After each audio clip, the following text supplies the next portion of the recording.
Berney Park is a small play area on Fort Worth's west side. Last summer, the neighbors surrounding the park complained that there was overuse of the field by junior soccer teams.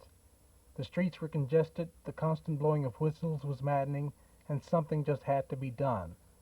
The park department acted by removing the goal post, and that action brought soccer players and parents to the next board meeting. A compromise was reached. Berney Park would not be used for league games. Soccer fans would park only on one side of the street, and the park department would install goals at a nearby junior high school. It worked for a while, but the neighbors began to complain again, and last week the park board took another vote on the matter. This time they voted to remove only one goal post.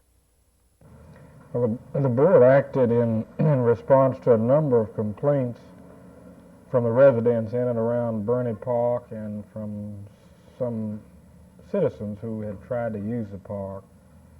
The complaints were that the park was being overused again and more or less dominated by soccer activity. The soccer team, sir, use that park only 2 hours a day, 6 days a week maximum. On Sunday, we are never there at all, and we are never there during the day except from 4 o'clock, 4:30 till about 6 o'clock. They've got the whole day. Everybody's got the whole day to walk their dog or do anything they want in the park.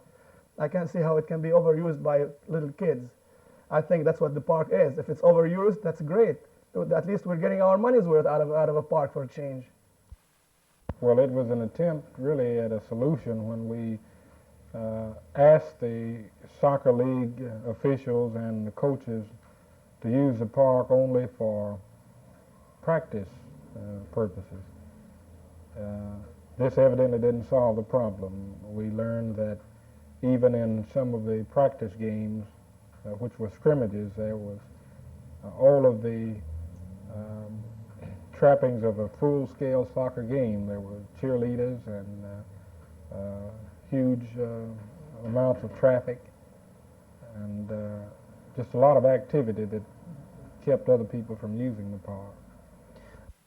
No, sir. Cheerleaders, we have never had cheerleaders, and we have never had crowds. Our daily practices, the maximum 10 cars to 15 cars are around that area. Usually people drop their kids while the car is still rolling. They don't stop. I don't believe that the board would change its mind or to reverse what they've already done, especially in the light that there are several alternatives now. We have provided several other soccer fields in that area. Well, I feel like we have done all the compromising so far ourselves.